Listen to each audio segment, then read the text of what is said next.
Have you ever wondered what high performance actually costs? Achieving your goals, but sacrificing your health and peace of mind to get there. Because in one moment, everything can change. If you want to find the solution, then this episode is for you. Welcome to the Men's Mental Health and Movement Podcast. One step stronger, live longer. Today's guest, Doug Gordon, shares his story about what happens when success nearly kills you and what's possible on the other side. If you feel like you've achieved everything that you're supposed to and still feel like there's something wrong, this conversation is for you. This is Doug's story, from chronic pain to helping thousands heal, from near death to truly living. Doug, welcome to the show. Tony, great to be here. Thanks so much for having me on. Brilliant. So, you've got an eclectic background, I have to say. And the number of accolades that you have are phenomenal. Absolutely unbelievable. But the question I'm going to start with first is, back in 2012, you got norovirus, you were rushed to hospital, and you had a near-death experience. Can you take me back to that moment? What happened? What did you see, and what did you feel? Yeah, so it actually led from 2008 when obviously the stock market fell through the floor, and I ended up getting very stressed, and the stress led to ailments, to stuff like IBS and all this kind of stuff, and that led to problems in the gut and the bowels and everything like that. Led to two operations that then went wrong, and the muscular area down the bottom there, it wasn't so good. So then the norovirus came in 2012. I'd gone through 4 years of chronic pain basically during that time. And then the norovirus basically came, and obviously with the operations that I had, that wasn't a great thing to get at all. And it was almost like massive buildup of pushing up on the diaphragm, pushing on the heart. And after 10 days of serious dehydration, where electrolytes were down virtually to zero, which obviously affects the heart, I was rushed to hospital. ECG did say that there was a heart issue. Blood pressure had doubled, rushed down to X-ray. And during the rush down to X-ray, I actually passed over and was encapsulating this amazing feeling of love, energy, and connection. Nothing like I'd ever felt before. And that really kind of stimulated me to kind of start to change my life in some way or form. Obviously, quite often ego gets in the way, and that took some time. But gradually, I started to learn and train in different things and different modalities in terms of healing, energy healing, Reiki, mental health, mindset stuff, and very gradually started moving into that. But also then realized the importance of still helping the employees and workers. So I got into business coaching as well and morphed them all together, and now help people in terms of communication skills, presentation skills, but also mindset, mental health, energy optimization, and basically creating more collaborative teams within organizations.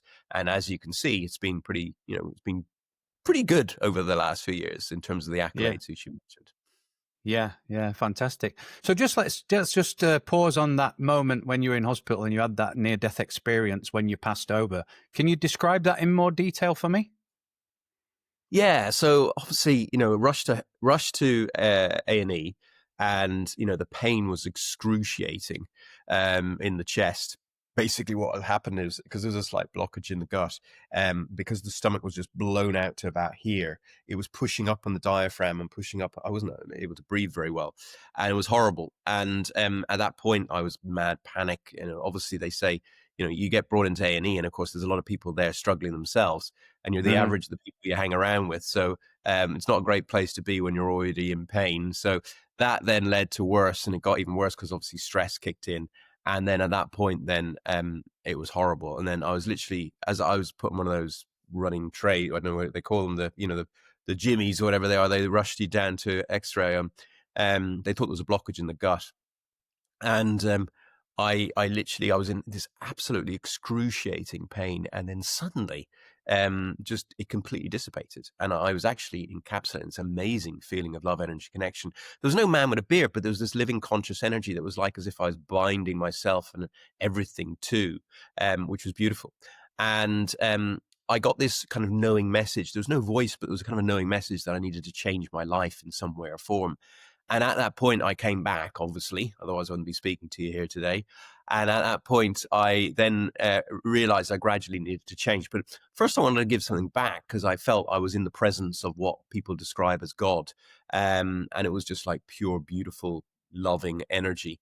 And Hmm. I decided to go. I didn't know what else to do. So I went to did a church course called the Alpha Course, turned up the first week, and they were talking about like Jesus and all this kind of stuff. And I obviously, brought up that way in terms of Christianity, but I wasn't sure if that was the right thing for me, because when I was encapsulating that amazing feeling of love, energy, and connection, I truly believe that all religions are like rivers to the sea. They're all beautiful paths to that sea, being either God, universal energy, Allah, Buddha, whatever you believe in, even your own kind of self-love.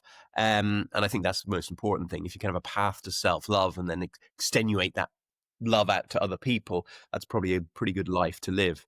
And anyway, so I said that to them, and they said, look, well, go and decide and reflect and whether we want to come back. And I went out and said a little prayer. I said, show me a sign, because I don't know what to do. And 2 days later, I was helping a friend of mine who had cancer, and I was talking to him about mind, body, and soul, maybe some ideas to help him. And at that point, then I ended up going running that evening with my dog. My dog tripped me up. I cut my hand and my knee to shreds, and on my hand, I had cuts of an infinity sign here, an infinity sign there, and between the cuts, just down here, I had in cuts the letters of the cross, INRI. Believe I still have photos.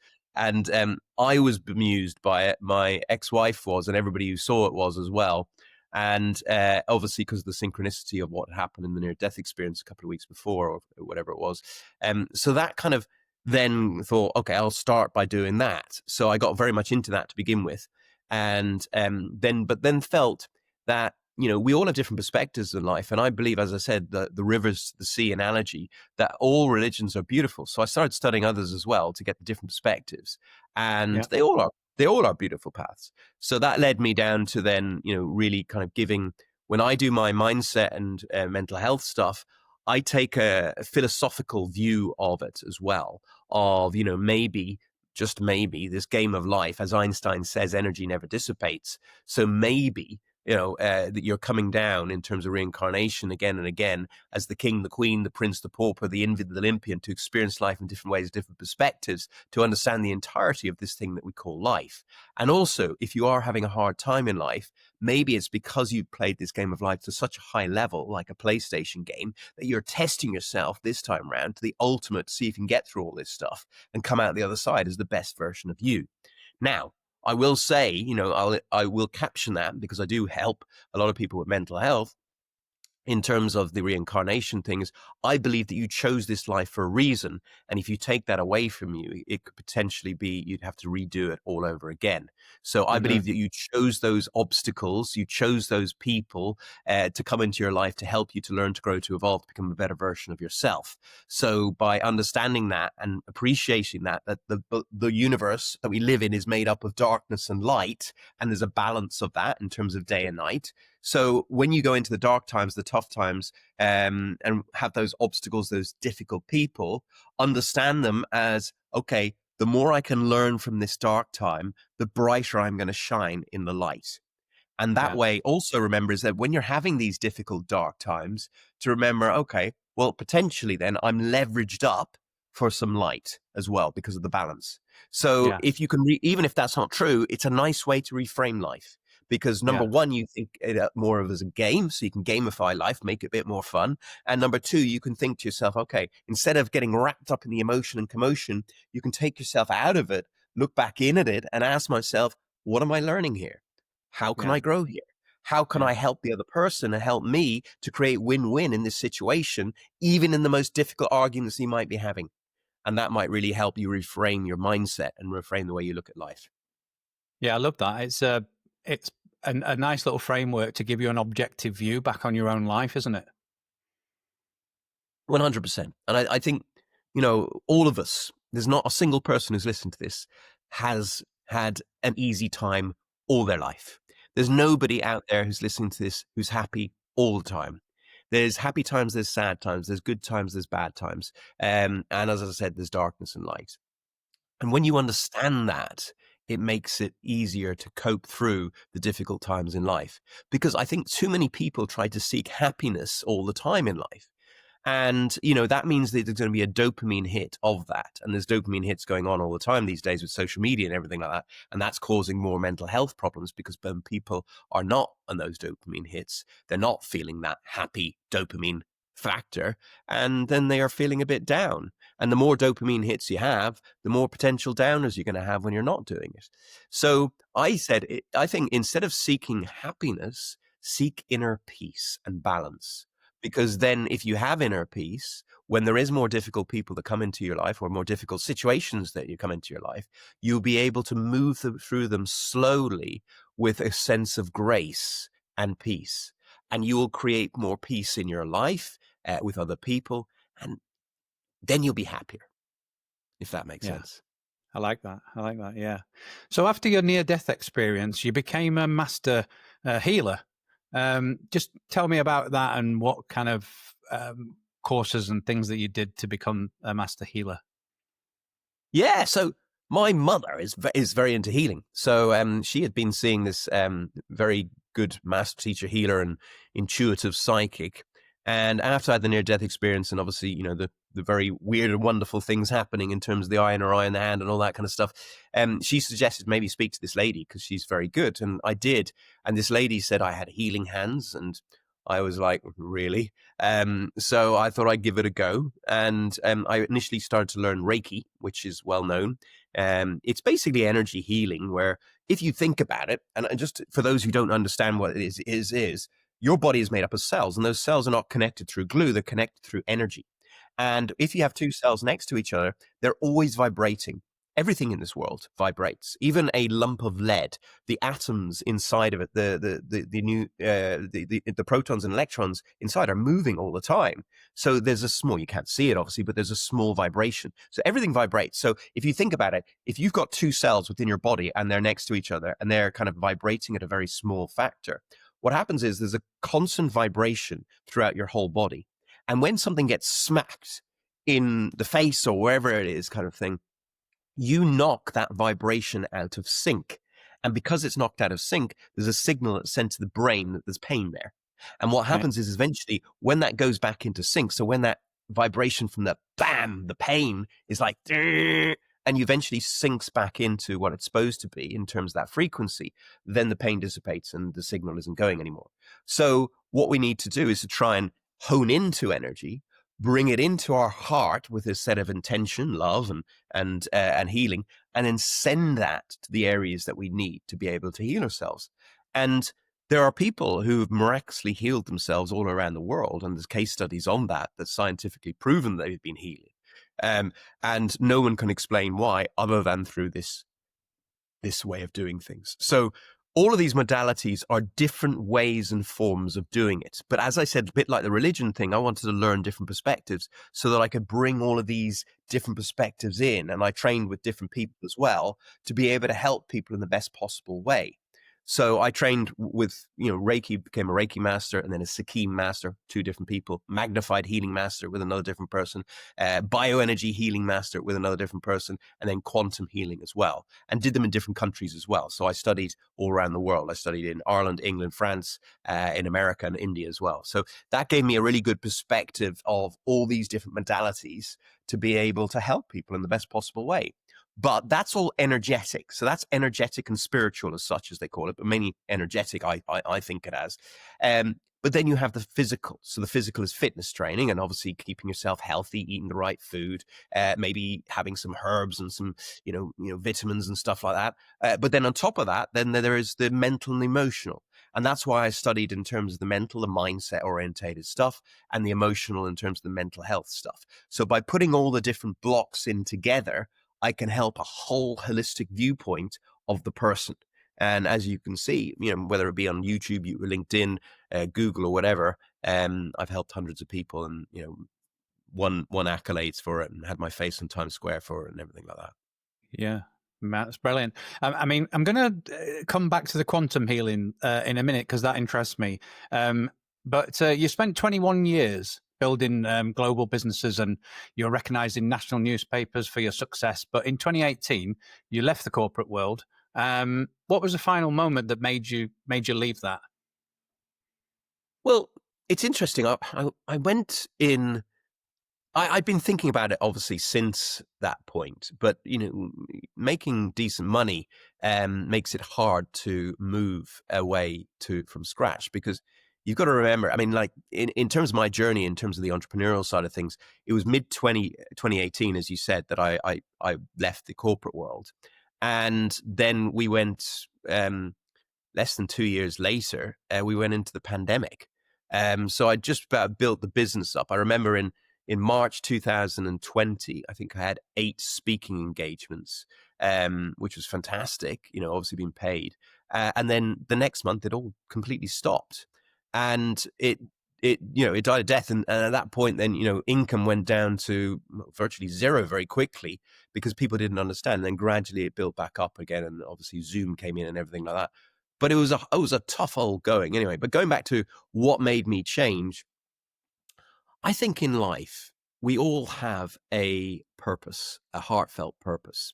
Hmm. And you can find that purpose. And I didn't see that in what I was doing. So at the time when I was in the investment world, I saw it as transactional. I saw it as a money-making opportunity. And I enjoyed it. I loved the people. But I felt I had to do something more. But I don't know whether that was because I couldn't see the purpose in it. Because if I look back now, I could actually look at it in a different way. I could reframe it as saying, I was helping, not directly, but indirectly. I was helping a granny or grandpa retire younger, give more to their children, give more, have a better home, a better life, whatever. And when you have that sense of purpose and understanding how you better somebody's life by having a good investment company that you work for, then you can see that vision and it gives you a sense of purpose. But at the time, I didn't have that. So at the time, I felt because I'd had this ailments and these near death experiences and chronic pain, I felt I'd learned a lot and maybe I could utilize my learnings to help other people. I also knew that a lot of it was stress as well. And I felt there was a lot of stuff that I've learned to be able to manage and control my stress that I could help with other people. And I started doing that even while I was still working in the investment world between 2013 and 2018. And I saw the benefits of the changes in terms of people's lives. So gradually that happened. And then by the end of 2017, I was offered then in 2018 a radio show. So that was inspirational people, inspirational stories. It was a national radio show. So that kind of put me on the path. And I got divorced or separated initially and then divorced at the same time. So things just kind of went into place. Yeah. And then I went down that path. Do I look back and think it was easy? Absolutely not. Would I do it if I hadn't, been successful in the industry? I don't think I would, because at least I had a good, substantial kind of backup in terms of money to be able to go out and do it. Because I can tell you something, there's a lot of guys who go out there and start thinking they're going to become a coach or a speaker, and they think they're going to get, gigs every week. It's hard work. You need to be a really good salesperson to be able to get those. I get leads all the time, but there's a big difference between getting a lead and actually closing the lead. And Yeah. that's where, some people say sometimes, Jesus, you're still very salesy for a kind of like a spiritual kind of guy. I said, well, you have to connect with people. You have to communicate to people, and you have Yeah. to sometimes, showcase, what you do in terms of, the different, you've got accolades, you've got client success stories, you've got a book, you've been on TV, you've been on radio, you've been in magazines, you've got to showcase it because people Yeah. forget about you very quickly in this, social media noise. So that's why it's very important to remind people again and again and again. And someone like yourself, who's in my WhatsApp group, we know each other reasonably well. That's fine. You see it regularly. But there's Hmm. thousands of people out there that I give the same message to again and again and again. And you're probably going wondering, why does he keep doing the same message?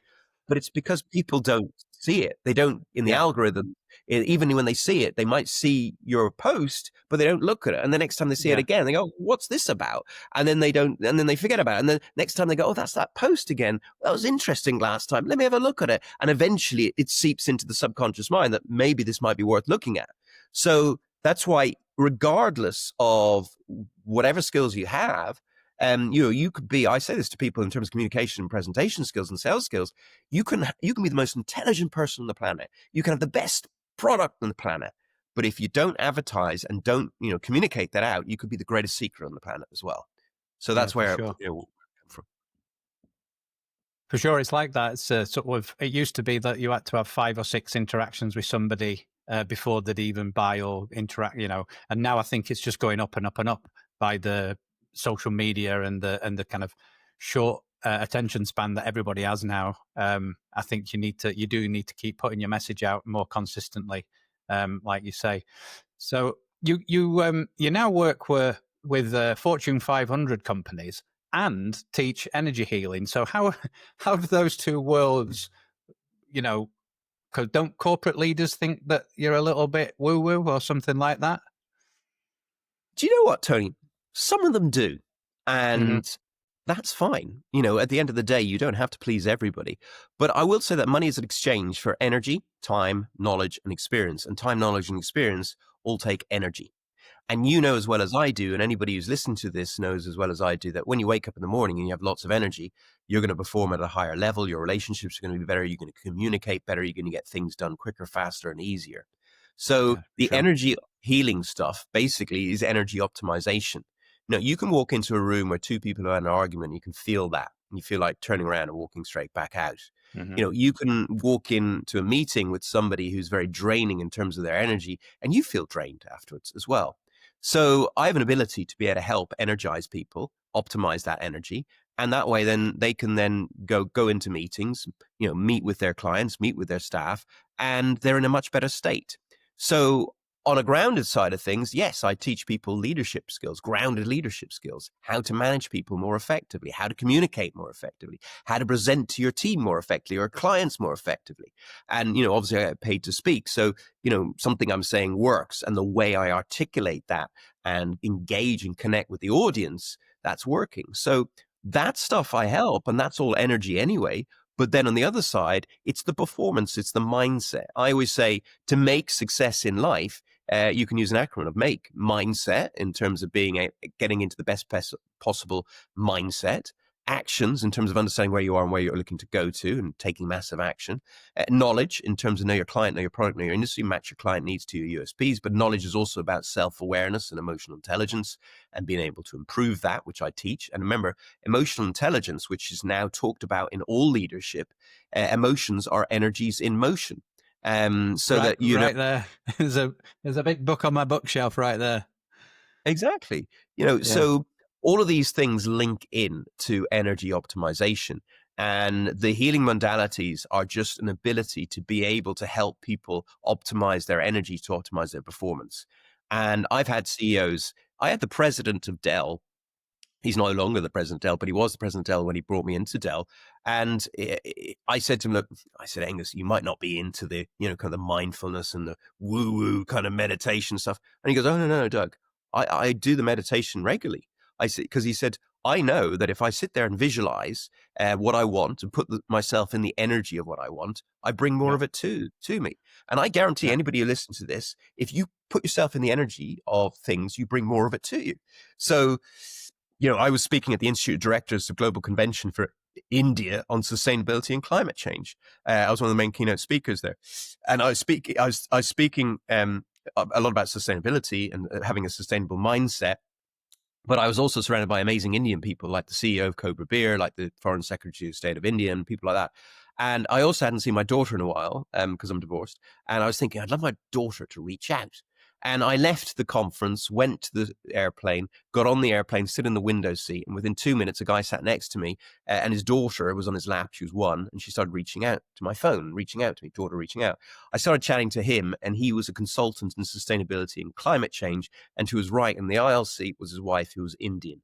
So when you put yourself in the energy of something, you'll bring more of it to you. And that's why Yeah. meditation isn't just sitting there going, it's about putting yourself in an energy of what you want, a visualization of what you want. But it's also a very good way of calming the central nervous system. And as I mentioned, money is in exchange for energy in some form. And, your central nervous system is your emotions. And your emotions, as in energy emotions, if they're skewed and all over the place and you're making rash decisions, you're overthinking, you're panicking, you're triggered easily or anything like that, that's going to affect your money supply. So that's why being able to optimize your energy will optimize your money flow in all ways and all forms. And I've seen that happen for me and for other people as well. Yeah, that's great. So back talking about energy, let's go back to the quantum healing, right? Because quantum, the word quantum's really, a buzzword around everything now, isn't it? You've got quantum mechanics, quantum physics, quantum computers. So what is quantum healing? Talk me through that. So quantum healing is basically what we say in terms of the quantum is the unseen, the energy behind the physicality. And what I mean by that is, people talk about auras. I can see auras, and people talk about the energy of what's behind. If you think about it, a cell itself, or an atom itself, is basically a film, a wall with just pure energy and space inside of it. There's nothing Hmm. else. I think there's something like 99% of it, of the atom, is just space. So that means that there's just a film, and your cellular structure is similar as well.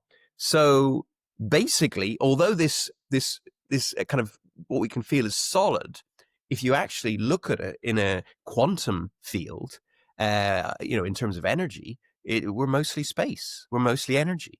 So based on that premise, if you can go in and hone into that quantum space, that quantum energy, and bring that quantum energy through intention and love, because I always say love's an acronym for lots of vibrant energy. So if you bring that through intention, really, you can channel that into areas or decisions or wants and manifestations, as they often say in these manifestation kind of magazines, of being able to create things. And, I think it's very important to be able to do that. Now, I will say that your thoughts, create your emotions, your energy emotions, and they're very much interlinked to the quantum, as we call it, as well. So you need to make sure that you are thinking very positively, and that's not easy because you speak to some psychologists and they'll tell you that 85% of your thoughts are negative. So this is why a lot of people do stuff like I am grateful statements and positive affirmations, Yeah. so that they get themselves into a more positive state to counterbalance the negativity or the natural negativity that the ego tries to create within your mind. So, most people are in survival. Um, and even the most successful people at times have negative thoughts. So Yeah. we need to be very conscious about those. So going in the quantum zone is about silencing the mind, connecting to universal consciousness or the energy that is behind the space, as we call it, and then bringing that zone through no thoughts that are especially negative and just pure love across into the other person or into yourself in terms of healing. Yeah. That's great. That's a great insight into quantum healing, Doug. I like that. So your mission now is high performance success without stress. That's the opposite of how most executives operate, isn't it? So why is stress seen as necessary for success by these high flyers? Why do you think that is? Well, it depends how you perceive, use, and receive that stress. Hmm. So, stress can be positive if you use it to be, let me put it in the right way, direct and focused. Because the last thing you want to do is get into a comfort zone, and the comfort zone is one of the biggest killers of success. But what I'm trying to really do, and obviously that strap line was used very early because it sounds good early in my career in terms of success without stress. But I would almost say is more success without burnout. And that's very important because what often happens is that people are running around, they are not really looking after themselves, and then suddenly they realize that they have stressed their body out because they haven't looked after it. Probably they haven't got time, so they're eating badly, they're not meditating, they're not exercising, they're not sleeping well, and then that can cause burnout. And that burnout, comes from stress, and that stress then can cause ailments.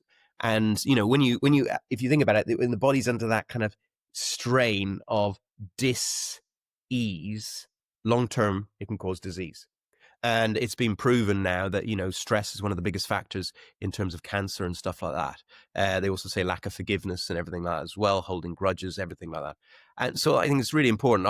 You actually witnessed. I've got this forgiveness technique. I've got an energy clearing technique. And then I've got mindset techniques to be able to get rid of your triggers, traumas, parental programs to help you to hopefully clear the path of the distractions so you're more focused on the goals, if that makes sense Yeah, as well. yeah. I know. I witnessed that firsthand in Edinburgh.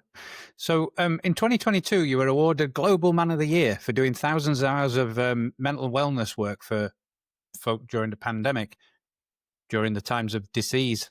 What drove you to kind of do this and put yourself out there to help everybody? Yeah, so back in, what was it, 2020, obviously went into the pandemic, and there was a great audio app called Clubhouse. Yeah. And Clubhouse, basically, people would go on there from all around the world, and there'd be little stages where the moderators and speakers would speak, and there'd be an audience who could come up and speak if they wanted to the moderators and speakers and contribute themselves, or they could just listen. And it was like a radio show, an interactive radio show, effectively. And a group of psychologists, psychiatrists, mindset coaches, and healers set up a mental wellness room, and I was invited to participate. So we would be sitting there on a stage. There may be between 5 and 10 of us, and people would come onto the stage with depression, anxiety, stress, some suicidal tendencies, and we would sit there and help them. And we were doing it every single day during the pandemic when we were indoors for a minimum of 4 hours and sometimes up to 14 hours. And literally, I did it every single day. And then from that, then people would come and say, "Oh, look, can I see you individually?" Blah, blah, blah, and all that kind of stuff. So that started in 2020. And well, it's still going, not on Clubhouse, but still going now, because I get people, even a couple of weeks ago, for example, I had a lady in her 80s, 8:30 at night, ring me on a Friday, who was very kind of depressed and suicidal. One, I had to talk her out of that, and then two, I had to try and help her for a bit. And then, so obviously that was she found my number, she gave me a call, she was desperate, and at that time, I'm not going to say no. I'm going to try and help them as much as possible. So Yeah. And she was fine. So she's fine now. Yeah. So Good. that's why I did, Good. and I did it for the love of helping people. To be honest, Tony, it was a pleasure and an honor to be able to help people, and also sometimes giving to others is the greatest gift that you can give to yourself. So just being able to do that with other people, I was able to look myself in the mirror and go, okay, you're doing something good in the world. That's good. Yeah, you've had a good day doing good today. Yeah. Yeah, and it was Global Woman magazine actually that gave me that award. There was a lady called Morella Sulla who owns that. She had actually seen me in that room in action, and there was several of her. She does these Global Woman clubs. Several of the women that were in her clubs had actually had a coaching from me, and they all recommended me and all voted for me, and then a load of other people voted, and that's why I got the accolade. That's lovely. That's lovely. So you've worked with like C-suite executives from Dell, Meta, Samsung. You've worked with film stars. Can't say who they are. Elite athletes. Can't say who they are. And so, what's the common thread through those high performers who are struggling? What is it that they need to learn? Yeah, well, she gave me an accolade. So she endorsed my book. So Tasia Valenza, who was in Star Wars, for example, superwoman, like really amazing woman. But she just wanted to speak on stage. So she obviously she was a great actress, but she never actually spoke on stage doing a motivational talk. So I'm very good. I help people in terms of crafting presentations and then how to deliver them as well. And she wanted to help with that. So she did. Her husband, Harvey, who's multi-millionaire, really successful lawyer, and he did house building and property buying on the side. He just was, in his late 50s, was kind of like, what's next in life? He kind of made it in the money side of things, but he didn't know what his third act was. So I helped him find a third act and find a sense of purpose for the next part of his life. So the sports guys, they are always looking for an angle just to slightly improve, because the difference between, say, the pro golfer at Augusta or Wentworth or over here Portmarnock and say Tiger Woods or Rory McIlroy is if you look at their swing, it doesn't look much. But actually, it's those small incremental changes, habits, ideas, something that can just make them that slightly little 1% better, or even 0.1% better. That's what they want. So if they feel that I've got an angle, they'll come. And actually, the sports people, it's amazing how many people are on the sports side are into the visualization, the energy optimization, and even the mindfulness and meditation stuff. So it's they're looking for an extra angle just to be that slightly better sports person. And that's where they look. And then as in the C-level guys, obviously I was a C-level exec. I've worked with a lot of people. I've had global teams work for me. I've worked with global CEOs. I've now worked as a coach with, tech industry, construction industry, financial industry, healthcare industry, media industry. So I've got lots of different experience and different angles to be able to help people. So that's why people come. And obviously having on my own radio show and podcast, having interviewed over 350 people, sports stars, film stars, New York Times bestsellers, I've learned from all of them. And because you learn from all of them, you can utilize what you learn to help more people as well. So that's all. That's why it is. Yeah. So talking about sport, you played hockey at National League level, did you? And captain teams? Yeah. I played National League in Belgium, in England, and loved it. It was really good. I played for many different teams. Generally, what would happen, I would move for jobs and play for the local team, and I made so many amazing friends. And what's great about sports, and I think sport's so important in life, it's amazing. So I'd have a game on a Saturday, and I would be training at least 5 times a week. I would be, twice during the week with the actual team, and then I'd be doing other trainings myself as well. So 6 times a week, I'm doing exercise with 1 rest day. And even the rest day, I'd generally go for a walk with a dog or something like that as well. So, but if you think about it, sport, when you have a goal or an intention at the end of the week where you've got a game that you've got to prepare for, you're going to sleep better because you want to make sure you optimize your energy. You're going to eat better so that you're not too full and you're not too bloated and everything like that. You're going to plan strategically in your head how you're going to do it. When I was going to the matches, I'd be planning and visualizing in my head that I was a center forward, the right wing going down the byline, crossing it back up to the top of the D and me sweeping it in. And I'd probably score, I remember one season I scored 30 goals and I'd say 15 of them were exactly like that. So this visualization, this strategization, the well-being, they're looking after your thing, the sense of purpose, the team camaraderie, the communication skills that you need to build to be able to work with your team together. And especially if you're captain, the motivational skills to be able to motivate the guys if they're, at halftime, they're getting a bit slack or they need a bit of perk or whatever. All of those skills are vital for life, but also work. So it's amazing how we don't always practice as much for pitches in work, and we don't keep ourselves super energized to perform the highest in work. And we should do, because, we spend most of our time in life in work. So that's why it's so important to make sure that you do that. And I think we can learn so much from sport. And also the greatest thing that I learned in sport as well, which was really hard, and it actually coincided, interestingly, around about the time where my marriage broke down, was when I stopped playing hockey. Like a lot of footballers and rugby players, I found it hard. Now, I didn't have the ego trip of going onto a pitch where there was 50,000 people around me or anything like cheering or anything like that, because hockey's an amateur sport. But the sense of purpose, the camaraderie, the getting on there and just going, rah, here we go every week, that was such a big thing for my life. To suddenly just stop that identity, you kind of have an identity crisis, like, in the middle of your, 40s, whatever it was, or early 40s. And that can really affect men and women. But so it's very important, I think, having seen that there's a lot of footballers who come out and get divorced as well, or have mental breakdowns and stuff like that. We've seen it, alcoholic problems, because they come out and they don't know where they're going in life, and they lose their identity in life as well. Yeah. So you've written a book called Charge Yourself Up for Success. And it's been endorsed by multiple people, Dragon's Den investors and New York Times bestsellers and stuff like that. What, just in a short sort of sentence, obviously don't tell me all the book because the listeners want to kind of get hold of it, I would hope. What does charging yourself up actually mean?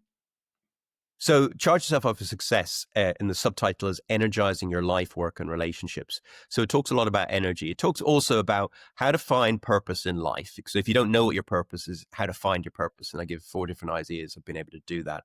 Also Okay. how to create purpose in what you do if you're already doing something that you don't want to move away from. But then, as I said earlier on, you have your goals straight ahead of you. And your goals that you might want to do. And firstly, you need to make sure that they align to your sense of heartfelt purpose. That's the first thing. Yeah. Yeah. And then you have all these hurdles in the way, as I mentioned earlier on. It could be procrastination, self-doubt, worry, control, perfectionism. So all of these things are in the way. So the book gives a purpose-driven awareness technique to be able to clear that path out of the way and allow you to be more focused towards your goals rather than distracted by the noise. And then it helps you in terms of energizing yourself and how to optimize your energy, how to improve your relationships, how to become more emotionally intelligent, and then how to create a better business as well, based around all of that. Yeah, I love that. That's a real good format for having a good look at yourself, isn't it? Yeah, some people, there was one guy, well, 2 people actually, but one guy put it on social media that he'd read the book 3 times and he'd used different colored felt tips to mark down the things each time. So Hmm. it must be adding some value because I've sold, Yeah. about 22,000 copies. I haven't got a big publisher. It's a very good publisher, but they're a small publisher over in the States and selling a lot on Amazon, and elsewhere as well. It's in Waterstones, whatever, Barnes and Noble, all the usuals. That's great. That's great. So, if someone listening right now who's like a high achieving executive who's stressed, in pain, feeling like success is like, I don't know, hammering them down, what's the first thing that you'd tell them to do? Well, as we know, it's all about mind, body, and soul. And if anyone says they're too busy, are you too busy to live? I'd ask. So, in terms of living, you need to make sure that you're going to get more done. Like they have proven, for example, that students who are doing your A levels or the leaving over here in Ireland, they've proven that those that exercise in the morning do better. And funnily enough, my own son did that. So my own son went for a run every single time he was about to have an exam beforehand, not directly beforehand, and he ended up getting 602 out of 625 points, which effectively is like getting, if you did 6 subjects, he got 5 A pluses and 1 A. So Yeah. now why am I saying that is because in his mocks, he didn't get anything like that, but he didn't Hmm. exercise beforehand. Obviously he did more work as well. But I truly believe that, number one, get your exercise going, get your blood flow going, number one. Number 2, calm your central nervous system down. So meditation, mindfulness, breath work, all of these are very positive for that as well. Number 3, we are an energetic being. Like there's energy flow, electrical pulses coming through our central nervous system all the time. They can be affected by other people. It's been proven that way. So grounding exercises is a very good thing to do. Ground yourself regularly as well. Make sure you get sleep. I am a terrible one sometimes for staying up late helping Americans or whatever it is, and it affects your performance the next day. Make sure that you're sleeping regularly at the right time as well. Food, your cells apparently regenerate completely over 7-year period. So your structure is made up of what you eat. So make sure that you're eating, healthy, organic food that is really going to replenish those cells in a positive way as well. And then mindset. When you get the emotion and commotion, don't get wrapped up in it. Remember, sometimes you've got 2 people together, maybe a partnership in terms of spouses, and this person can end up getting really upset because of something in work. They come home and then they basically regurgitate it all onto the other person. The other person Yeah. gets wrapped up in Transfer. that as well. So I often say that keeping your energy separate can bring togetherness. And sometimes it's very important to keep your energy separate so that you optimize your energy. You're not getting wrapped up in other people's energies as well. And that's the keys. There's many other things as well. Obviously, make sure you drink plenty of water. Make sure you work all the time on your mindset, learning all the time. I have a GLEAM acronym, which is, gratitude. Be grateful for everything, because if you're not grateful for what you have, why would you receive anything else? So Hmm. be really grateful for what you have, and you open your mindset up to receive more. L is learn. continuously need to learn, because if you're not learning, you're not growing. And also let go. The past is history. The future is a mystery. The present is a gift. So live in the now. You can't plan for the future in the future. You can only plan for the future now. If you want better relationships, be present in the now. Stop thinking about the next deal, the next thing you got to do, where you're going next. Be present with the people you love now. E is emotional intelligence and energy, which we've been talking about. A is authenticity. Be your authentic self. Be you. When you are authentically you, someone told me actually the other day, they said, I don't understand it. They said they didn't get paid all the time when they're doing their invoices.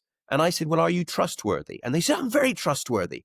And I said, are you trustworthy to yourself? In other words, when you say you're going to go for that 5K run, do you go for it? When you're going to do that meditation, do you do it? When you say you're going to go and do something for somebody else as well, do you do? And it's when you're trustworthy to yourself, then you're in that energy and then you'll attract it as well. So it's not just about being trustworthy to other people, it's about to yourself as well. And then finally, M is creating that meaning in terms of that sense of purpose and find what that meaning is that aligns to your heart self rather than your head self. But also on top of that, in terms of M, is model the masters. Model the people who've been there already. Tiger Woods has a coach. Cristiano Ronaldo has a coach. Messi has a coach. And they're the best of the best in the world. But they have a coach because sometimes you certainly don't see things that are completely in you. And those small incremental tweaks can help you get there quicker, faster, and easier. And that's why people come to me. Yeah. That's great, Doug. Wonderful. And so one last question. The motto of this podcast is one step stronger, live longer. What does that mean to you? Well, for me, it's learning to be a better person every single day and knowing without any ego or narcissism that I'm not the finished product. It's perfectly okay to be imperfect. And, but when you can recognize that and be aware of that and just think, okay, we all make mistakes. Don't beat yourself up for it. But just take your learnings from each individual situation. Stop every day, journal every day, and write down in the interactions that I had. So in my interaction with Tony today, how was I thinking? How was I behaving? How was I feeling? And understand those. What could I have thought better? How could I have behaved better? And what would have made me feel better and the other person feel in terms of win-win as well? And as you do that in a state of awareness, you'll start to learn. And you'll catch yourself out when you do those things that sometimes are not the best benefit for you or other people as well. And as you do that and become much more self-aware, you will be one step stronger and one step closer to being that better version of you. That's lovely, Doug. That's an absolutely fantastic message to leave our listeners with. And if our listeners want to learn more about you, where can they connect with you, learn more about your work, your programs, your books, that kind of thing? Where should they head? I'll be putting all this in the show notes, but you tell me where sure. should they listen to? So my website is dougdgordon.com. There's a D in the middle. Gordon's Gordon, dougdgordon.com. And yes, obviously you've got my book behind, as you can see here, which is Charge Yourself Up for Success. It's on my Amazon. We're very grateful if people want to have a look. It's been well received, as I said. And you can catch me on LinkedIn and Facebook under Doug D. Gordon. That's wonderful. Listen, Doug, it's been great having you on as a guest and some enlightening information that I'm sure, it's been useful to me and I'm sure it'll be useful to the listeners. So thanks for being a guest and take care. I really hope you've enjoyed this episode and found some value in it. If you have, remember you can like, subscribe and leave a review. It will really help to get this message out to more listeners who need to hear these kind of conversations. Thanks. And don't forget, one step stronger, live longer.